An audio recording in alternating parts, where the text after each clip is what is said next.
Steve talked about just a second ago in his prayer, the book of Revelation is not meant for scholars. It's no book in the Bible is meant for scholars. These books, what God inspired, was not meant for academicians. And sometimes, like when you're training to, be a preacher or something, they make you do all this academic stuff, but that's really not the point of it.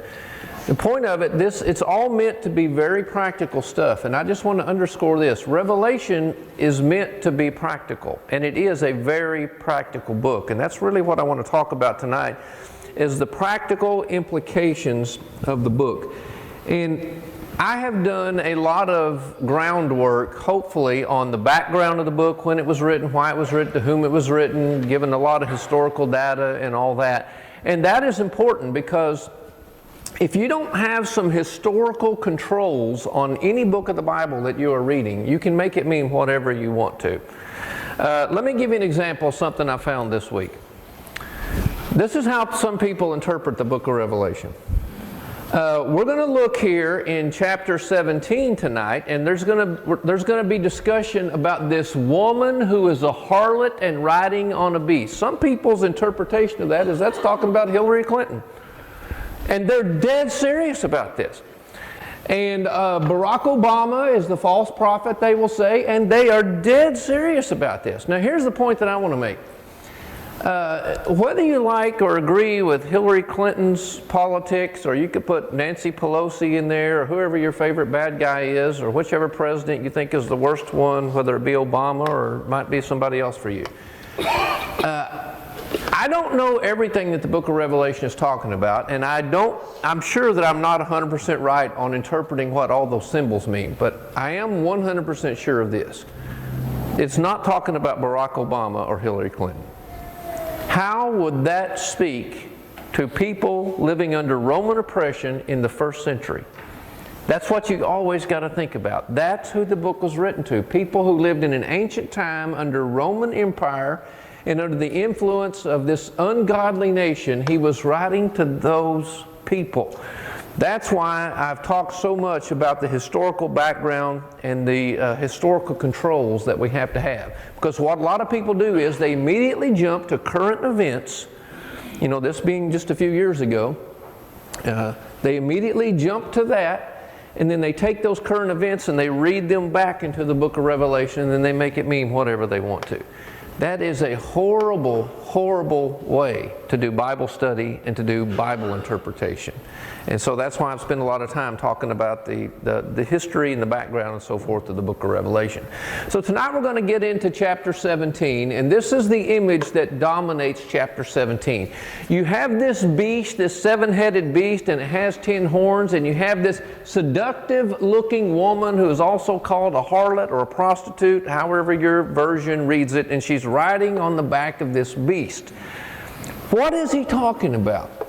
Well, several times, you remember back in chapter 13, just a few chapters back, that's when you have these two beasts. One comes up out of the sea and the other comes up out of the land. And remember, I did a lot of discussion there, and we read from the Old Testament book of Daniel chapter 7, which is where he gets that imagery of the beast from. And coming from Daniel chapter 7, the beast in the book of Revelation, which fits what the beast of also Daniel is, represents what? What does a beast represent in these books? Empire. It represents an evil empire. That's exactly right. And Daniel in Daniel chapter 7, which was written in approximately 600 BC, he was looking forward to evil empires that would arise on the earth. And there were 4 of them that he talked about, who they had not yet arisen yet. One was just about to. The first one was the Babylonian Empire, you remember. And right after it went out of existence, there would be another empire that was like a bear, and that one was going to be the Medo-Persian Empire. And then after that, there was going to be one that was like a goat that moved very swiftly across the ground, had a big horn sticking out of it, and that was the Greek Empire. The horn was Alexander the Great, the king. And then after that, he saw a 4th beast. And this beast was a terrible beast. It was unlike all the other beasts, and it was going to devour all the other ones. And that was talking about the Roman Empire. And so when John uses that language from the book of Daniel, they would have known exactly what he's talking about. He's talking about beastly nations that get too big for their britches and that hate God and that deify themselves. And there have been a lot of those nations throughout history. The nation that he's talking about at the time the book of Revelation was written was what nation? Rome. Plainly, it's the Roman Empire. The Roman Empire was a powerful, powerful nation. And the beastly nature of the empire was the fact that they had two emperors primarily that you're going to see referred to in this chapter. These were emperors who they demanded that you worship me not just as an emperor, but that I am a deity. And the first one of those was Nero. And Nero died in the year 68 AD. And then the book of Revelation was written, I think, sometime after that, sometime between 68 and about 80, right in there. And I'm going to show you a couple of charts that I've shown you that's been a couple of months ago now. But he's talking about how, you remember how bad it was when just a few years in your past, when he's writing to these people, just a few years in your past when Nero was there, and how bad he was, and how horrible the persecution was under him, and how he demanded that you worship him as God, and if you didn't do it, you could lose your life. Do you remember that, Christians? There's about to come another one who's going to be on the throne real soon. And I think he's talking about the Emperor Domitian. And I'll show you a graph here in a minute where you'll be able to see this real plainly. And he's trying to get them ready for this great persecution that's going to come. We've all heard many times, everybody in here has heard about the tribulation period, right? And usually it is butchered and interpreted horribly. The tribulation simply means a time of heightened distress and heightened persecution. What he is doing, he's writing to these first century Christians and he's saying, what happened under Nero is about to happen again with a new king who is about to ascend to the throne in the near future, within 10 years of when this book was written. And he also, like Nero, is going to demand that you worship him as God and as a deity. That is the historical background of this book. And so this beast that this woman is writing on represents just this horrific nation of Rome. In all of its power and in all of its terribleness, and these horns represent, more than likely, they represent different specific leaders of the Roman Empire, different kings. And the woman who's riding on the beast, you say, what is that? That's just another aspect of the beast itself. In fact, in Revelation chapter 17 here, the nation of Rome, in its ungodliness, is going to be shown, it's going to be called the beast. It's going to also be called the woman or the harlot or the prostitute, depending upon your version of a certain aspect of this nation. And then it's also going to be called Babylon. All of these mean the same thing. They're just different aspects of this nation and how it tempts people. And so, with all that being said, I want to read the first 6 verses of chapter 17. Now we know what these symbols represent, but here's what he says. One of the 7 angels who had poured out the 7 bowls, he came over and he spoke to me. Come with me, he said, and I will show you the judgment that's going to come on the great prostitute who rules over many waters. The kings of the world have committed adultery with her, and the people who belong to this world have been made drunk by the wine of her immorality. And so the king took me in the spirit into the wilderness, and there I saw a woman sitting on a scarlet beast, and it had 7 heads and 10 horns, and blasphemies against God were written all over it. The woman wore purple and scarlet clothing and beautiful jewelry made of gold and precious gems and pearls. In her hands she held a gold goblet that was full of obscenities and the impurities of her immorality. A mysterious name was written on her forehead: Babylon the Great, the mother of all prostitutes and obscenities in the world. And I could see that she was drunk. She was drunk with the blood of God's holy people who were witnesses for Jesus. I stared at her in complete amazement. I want to really get practical here tonight. Once again, he's talking about the nation of Rome. That's what the beast represents and how horrible it is. And the woman as a prostitute riding on it is just another aspect of the nation of Babylon. And I want you to look at verse 3. Or actually verse 2. One thing that will help you in your Bible study, I'm reading tonight from the New Living Translation. It's called the NLT. I want to suggest something to you. I don't know what your favorite version is. There's a lot of good versions. You know, some people say, well, this is the best version of the Bible. This is the best one. You're not faithful if you read, unless you read this one or that one. Honestly, that's ridiculous. There are a lot of really good versions of the Bible. If you're studying the King James Version or the New King James Version or the Revised Standard or the New Revised Standard or the NIV or the New American Standard or any of those versions, or including the New Living Translation or the English Standard Version, all of those are very good translations. And there's some more that are very good translations. But here's something that I would suggest. Some versions are a lot easier to read and understand than other versions. You got to understand that when the King James Version came out in 1611, did you know that there were lots of protests to it? And the reason it came out was because they wanted to make the Bible plain to people who spoke King James Elizabethan English in England in 1611. And it was something that was new, it was fresh. It was kind of like you've heard all the hubbub about the NIV years ago. It was the same kind of thing back in 1611. If you can't understand the Bible, how is it helpful? My point is, I read a whole bunch of translations, like I'm sure a lot of you have too. There is no perfect one. You know, usually I use, like in a sermon typically, like this morning, the quotes that you see up there will be from usually 2 or 3 different translations.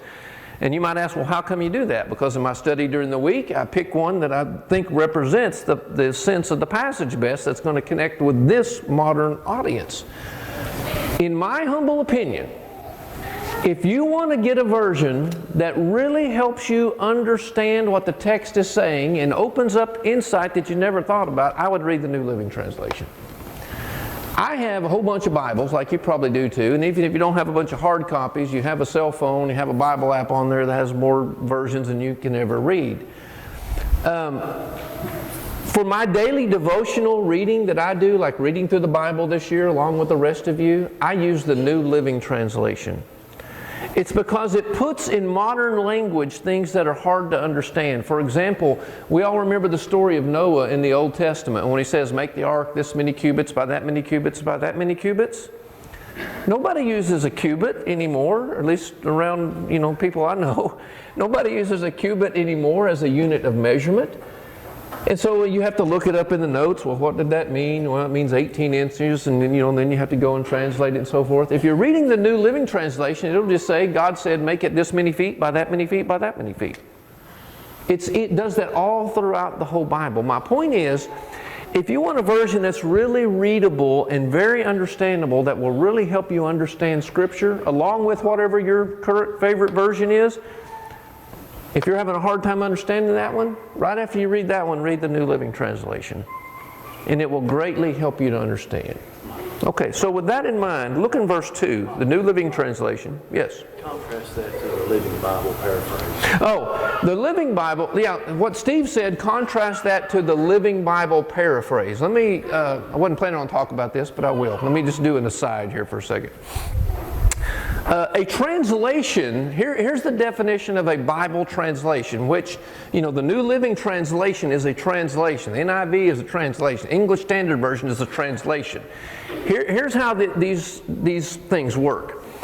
There are committees of people from all different kinds of churches, and they are responsible for certain sections. These are scholars that they pick. And like on any of these translations, there'll be scholars from the Catholic Church, from the Methodist Church, from the Baptist Church, from the Church of Christ, from the Presbyterian Church, blah, blah, blah, on down the line. One of them will, this little group of scholars will be responsible for, John's letters, 1st, 2nd, and 3rd John and Revelation, for example. This group of people will be responsible for some of the minor prophets. You get the point. That's what a translation is, and that's really helpful because you don't get a bunch of theological bias of one particular group's slant on things. You get kind of some checks and balances that way. That's pretty healthy. The Living Bible is not that.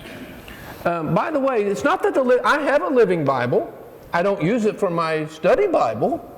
I don't look at it that much, but I have looked at some of the translations of it, and sometimes it does a really good job. But here's the difference between the Living Bible. One man translated it. One guy translated it. That doesn't mean that he got everything wrong. I mean, I'm sure any of us, if we translated some passages, we would get some of them and it'd be pretty good. But you're getting one person's bias. I'm not saying you can't read the Living Bible. I wouldn't recommend it as your primary study Bible. If you want to read it as a supplement, that's fine. Did that answer your question, Steve? That's what the Living Bible is. But look at verse 2 here of Revelation 17, the New Living Translation. The kings of the world have committed adultery with her, with this woman, this harlot who was riding on the back of the beast. And the people who belong to this world have been made drunk by the wine of her immorality.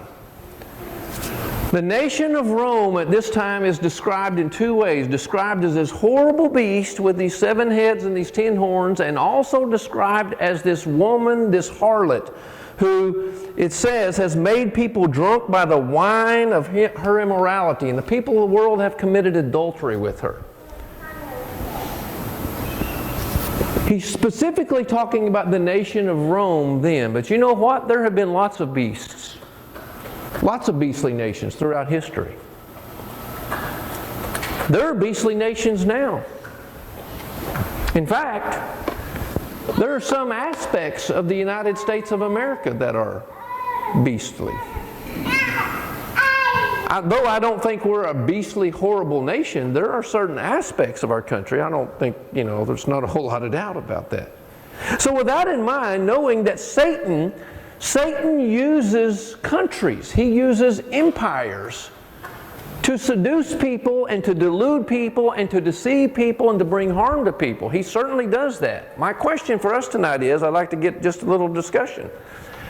How do you think, in what ways currently in 2019 in modern America, how is the United States seducing people? Like this woman. Everything's okay. Whatever lifestyle you choose to live. Everything is okay. Everything. Isn't the spirit of the age in which we happen to live a spirit of tolerance? We have to tolerate everything because there's nothing that is wrong. And you know what? I don't think anybody in here really believes that, but when you hear that message pounded so many times, over and over and over again, you kind of start softening up to it a little bit. I think that's one way that our culture, that's what we're talking about, cultures, nations, empires, that's how it seduces us. What else? How have we committed adultery, you might say? And of course he means that figuratively. But to commit adultery means to be unfaithful to the one that you're married to. We as Christians are married to, we're married to Christ. There are lots of imagery in the New Testament for that. So in what ways does the culture that we're part of, how does this culture tempt us to commit adultery? The enticements out there in the world that are advertised to us, they cause people to lust after those things. And that's one way that we as humans do that. Yeah. Notice what this woman, how it says she's dressed. She's dressed with this purple clothing and she has gold on and all this kind of stuff. This is the imagery of wealth and opulence. I think unmistakably, let me just give you an example. I'm not trying to make anybody in here feel guilty, okay? We've all kind of gone along with this to a little extent. When I was growing up, and this was just in the 1970s, that's primarily when I grew up, in the 70s. Some of you, it's even more so, if you grew up in the 50s or whatever. But when I grew up in the 70s, let me tell you what a normal house was like. My family lived in a normal kind of house. We were a normal kind of, lower middle class family. Our house was probably about a 1,300 square foot house, 4 bedrooms, and 1,300 square feet. Me and my brother, older brother, had a little bitty room. It was small, and bunk beds and a little bitty closet. And my 2 sisters, their room was right next to ours. They had a little bitty room, and they had separate twin beds in there. And then my parents had their bedroom, and it was 2 baths. And there was no such thing as bonus room or media room or all this stuff that we have now. The kind of houses that are a normal size house, and that was normal in America then, 1,300, 1,400 square feet, that was a normal house. Nobody back then, had the kind of houses that normal people have now. A normal house today, and we have some realtors in here, Joe's in here tonight, you can vouch on this, my numbers might be off a little bit, but a normal size house in America today, average normal, not big, not just average normal, is about 2,400 square feet. That's a normal house. 3 to 4 bedrooms, 3 bathrooms, movie room, separate office. You know, every room's got to be separate for what you're doing. You know, it used to not be like that. And houses are very, very expensive now. I'm not saying there's anything wrong with having a nice house or anything like that, but part of it is we've drunk the Kool-Aid of our culture. Our culture has told us that we have to have more and it has to be nicer. I mean, how many of us would want to move into a house? We've been told that unless your house has granite countertops, it's a piece of trash, right? I mean, if you watch these HGTV shows that we watch, which we like them, that's kind of the Kool-Aid they feed you. Oh man, you're just not living unless you... What does that really do for you? You know, this morning I made coffee, and our house in our kitchen has granite countertops. How did that enhance my coffee? Do I salivate at night and go to bed, oh Lord, thank you that we live in a house with granite countertops? It really has nothing to do with anything. It might look nicer, but what does it, you know, you see what I'm saying? I think in those kind of ways we have been seduced so much where we used to be satisfied with a lot less than we're satisfied with now. And I think our culture has just created in us a desire for more and opulence and all this, which is what you see this woman dressed with gold and with purple and all these kind of things. I think those are some of the other ways that Satan uses our culture to get us off of what our main focus should be on. What do you think some other ways? It says, the kings of the world have committed adultery with her. The people who belong to this world had been made drunk by the wine of her immorality. What are some ways that we have been made drunk by our culture? Of course, he means this metaphorically. He's not talking literally. How have we been made drunk? We bought into the idea that what we possess defines who we are. Okay, we bought into the idea that what we possess that's who you are. And I think that we're kind of callous to a lot of media and stuff like that, and so I think our senses are not what they should be because we allow it into our conscience and we allow it into our minds, and so it's just callousing us, which is kind of the way of saying we're drunk, because our senses are not what they should be. Yeah, we have been desensitized, I don't think there's any doubt about that, to a lot of ungodliness that is paraded around as normal now, and I don't think God ever intended for it to be that way. My point is, I'm sorry, go ahead, Scott. The Declaration of Independence says one of our absolute rights is the pursuit of happiness, which is not true. It says it in there, the pursuit of happiness, life, liberty, and the pursuit of happiness. Because we're pursuing it in the wrong way. Yeah. Yeah, we bought into a way, and you know, I preached a sermon last week. Does God want us to be happy? Yeah, He does. But the way what we've been seduced by and been made drunk by is how you're happy. You're happy if you have granite countertops. So you won't be happy if you just had, you know, whatever, you know, laminate. Yeah, that won't work. And if you don't have, you know, if you don't have real wood floors, if it's just that fake wood looking stuff, which looks exactly the same, oh, that won't work. Which it used to work fine. And how you know, do what? We had those real wooden floors back in the farmhouse. Okay, you had those back in the day, and then somehow they went out of style. My point is, we listen to a bunch of junk that the world says this is how it has to be, and just kind of suddenly, without even knowing it, we just kind of get, you know, drawn into it, and we just kind of go along with it. Yes, ma'am. In the Old Testament, it compares Israel when they go after a fake god as whoring after them. Anything that comes between us and God is that prostitute. That's right. Whoring us away. Recreation has become a big thing that No doubt. lures people away. Yeah, this day and age, I think undoubtedly recreation and sports have become an idol, no doubt about it.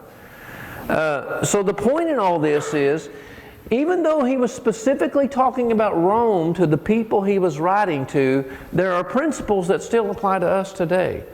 God wants us to be faithful to Him and not to go along with the prevailing culture of the world that can make us drunk. Look what he says in verse 7. In verse 7 he says, "Why are you so amazed?" the angel asked. "I'll tell you the mystery of the woman and of the beast with the 7 heads and the 10 horns on which she sits. The beast that you saw," now listen to this carefully, "was once alive but isn't now. And yet he will soon come up out of the bottomless pit, and he will go to eternal destruction. And the people who belong to this world, whose names were not written in the book of life before the world was made, they will be amazed at the reappearance of the beast who died. This calls for a mind with understanding. The 7 heads of the beast represent the 7 hills where the woman rules. They also represent 7 kings. 5 have fallen. 7 kings. 5 have already fallen. The 6th now reigns, and the 7th is yet to come, but his reign will be brief. The scarlet beast that was, but it's no longer, is also an 8th king. He is like the other 7. He too is headed for destruction. The 10 horns of the beast are 10 kings. They haven't yet risen to power, and they'll be appointed to their kingdoms for one brief moment, to reign with the beast. They will all agree to give him their power and authority, and together they will go to war against the Lamb, but the Lamb will defeat them, because he is Lord of lords and King of kings, and is called and is chosen, and his faithful ones will be with him." Let me go back to verse 4 for a second. This woman, this is the image of woman, of this woman, which is one aspect of the nation of Rome at the time. She was arrayed in purple, scarlet, adorned with gold, precious stones, and pearls. And it was like she was, just trying to woo passers-by to seduce them. And we've already talked about that. This is what lots of cultures have always done this. And they use various ways to seduce people into following their ways, the beastly nature of the culture. There have been many of those that did it. Rome did it. Some aspects of our culture do it, and many cultures have done it in the past. Now I want to talk about verse 8 specifically. "The beast that you saw was once alive but isn't now." Here's my interpretation of that. I think he's talking about Nero. Yes, the beast is talking about the whole Roman Empire, but this particular aspect of it, he's talking about one king who was really beastly. Nero was the first Roman emperor. None of the Roman emperors before him did this.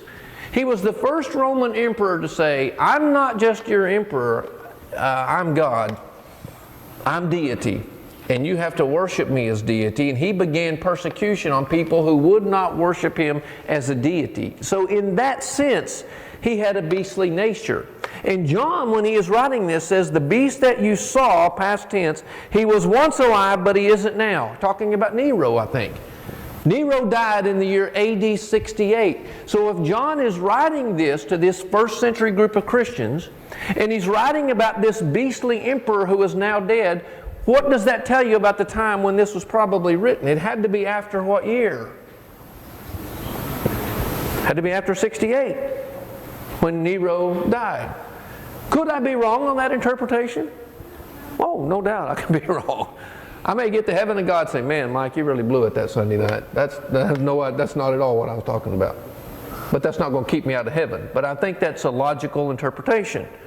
And then he goes on and he says, "The beast that you saw, he was once alive, but he isn't now. And yet, he will soon come up out of the bottomless pit and go to destruction." I don't think he means, in fact, I know he doesn't mean that Nero is going to be resurrected again from the dead. That's not what he means. But figuratively, in a sense, Nero is going to be resurrected from the dead. Not Nero himself, but Nero's policy of saying that I am the Lord, I am God, you have to worship me. That policy, that beastly nature is going to be resurrected in another emperor who was just about to come. And that was the Emperor Domitian. And that is what a lot of the book of Revelation is warning about. Guys, there's a time of tribulation coming soon. And when he's talking soon, he means soon for them. It hadn't happened yet, but when this other king gets on the throne, see, after Nero died in 68, there were a couple of emperors between him and Domitian. They didn't demand that you worship me as God and Lord. But when Domitian gets on the throne in the year AD 81, 68, that's just 13 years after Nero dies. When he gets on the throne, he starts demanding, you worship me as Lord, you worship me as God, or you will be persecuted horribly. Look at this graph right here. Can you all see that pretty well? This is a list of the Roman Caesars or the Roman emperors, and it fits like a glove with what he says here in Revelation 17. He says, they are 7 kings, 5 have fallen. These first 5, going up to Nero, who began ruling in 54, they're already gone when he writes this book. Does that make sense to everybody? That was in the past. 5 of them were on the throne, they have fallen. And then he says, one is. You see where it says one is right there? When he writes the book, this emperor Vespasian is on the throne. He reigned from 69 to 79. He's the one who's ruling right now, but he's not beastly yet. He's not demanding that you worship him as Caesar. The other, he says, is yet to come, and he's talking about Domitian. Domitian, he is an 8th king, but he's one of the 7. He's one of these rulers, but he is really, really beastly. And then this next little graph will help show it as well. He mentions there will be 10 kings arise, and then another will arise after them, and he shall put down 3 kings. That comes from the book of Daniel, where he gets a lot of this language from. These 3 kings right here, they all reigned in the same year, you see. They really didn't count them because they were kind of usurper kings, and they had such small reigns, they didn't really count them.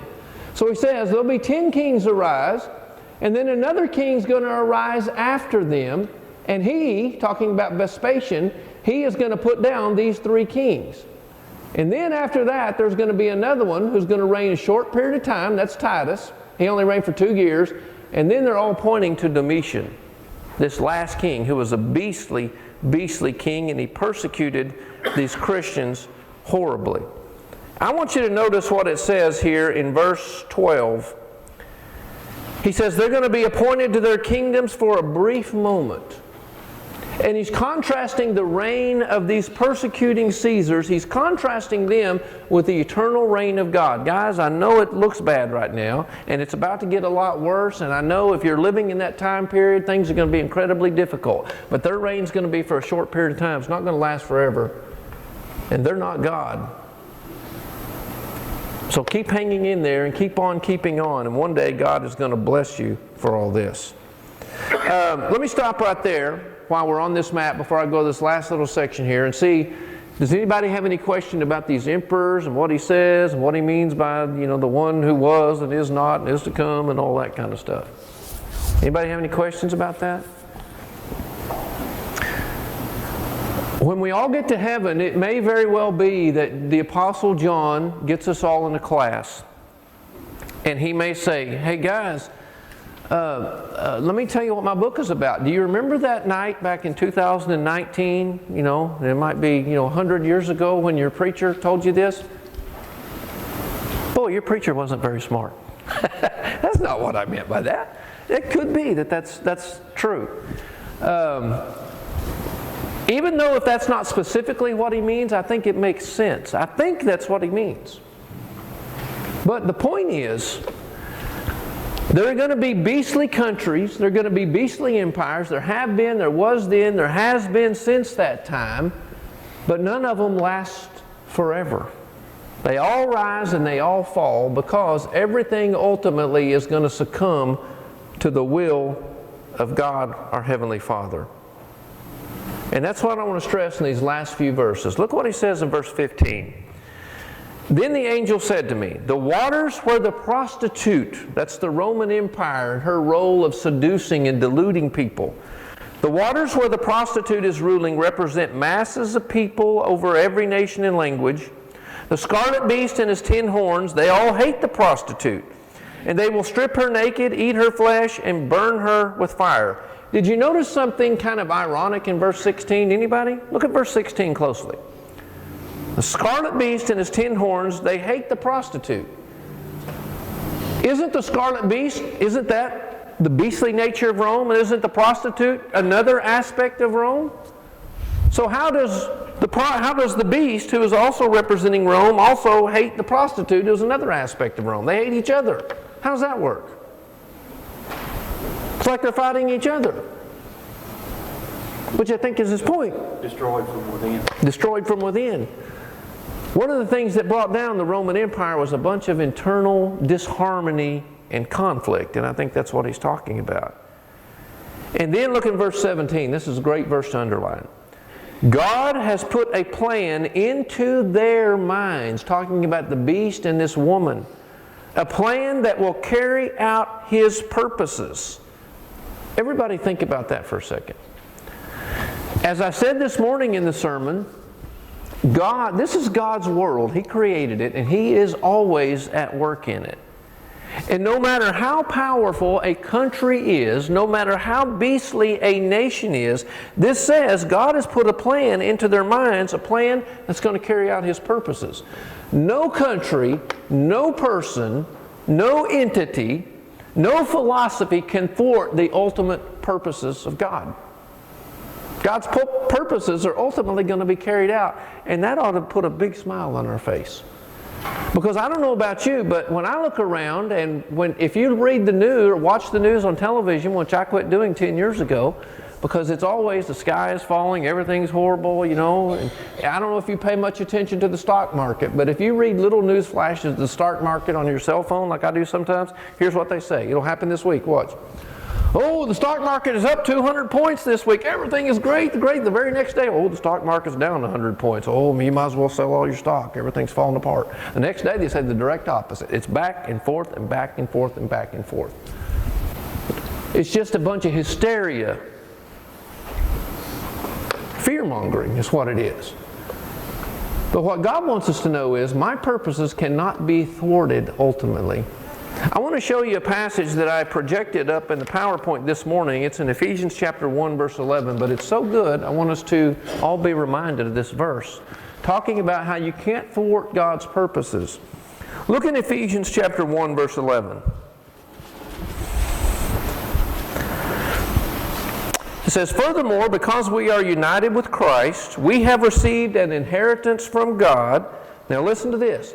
"For He chose us in advance, and He makes everything work out according to His plan." God currently, right now, is making everything work out according to His plan. And it doesn't look like it. I'm not saying that everything that happens is what God wants to happen. Plainly, no. No, there's a lot of disobedience to God going on. Very widespread. But God is so great that His ultimate purposes are not going to be thwarted. His will is going to be done no matter how powerful people and nations get, no matter how much scientific knowledge that we gain. God's ultimate purposes are going to be fulfilled. And hopefully that gives all of us a lot of great hope, which is what He's trying to do in the book of Revelation. He's trying to do with them with what He's trying to do with us. Because what happened in that church, or those churches that He was writing to then, is what still happens in churches today.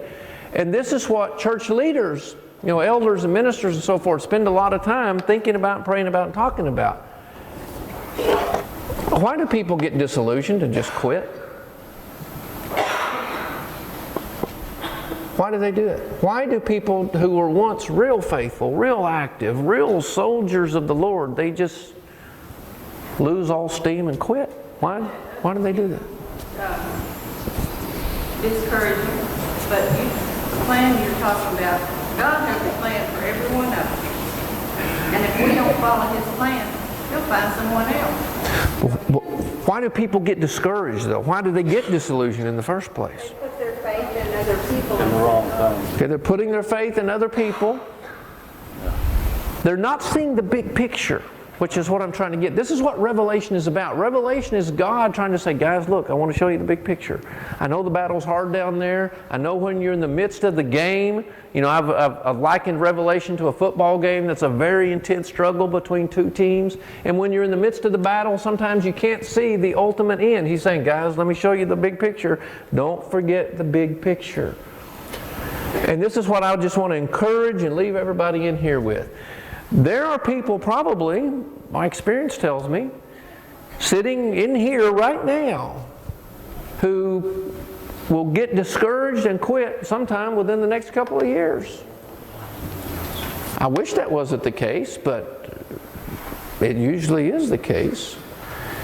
Because you get seduced by the world and by the thinking of the world and by the principles of the world and the ways of the world, and you begin to think that, this is all just not really worth it, and you just kind of give up and quit. And it happens little by little by little. I want to encourage you to remain faithful to the Lord throughout all of your life. And if you do that, God's going to bless you, and it will be worth it. It's going to be crazy worth it. As Chip said well in class this morning that was being taught, Jesus said, remember that passage in John chapter 14, I'm going to prepare a place for you? Chip said he's been preparing it for 2,000 years. And it only took him 6 days to create the entire universe. And he did a pretty good job on that, I would say, wouldn't you? Think what he can do in 2,000 years, and he's not even done yet. He's making something crazy good for us, beyond our wildest imagination. It is going to be worth it. Don't give up no matter what happens. God will be with you and God will bless you. Let's close with a prayer.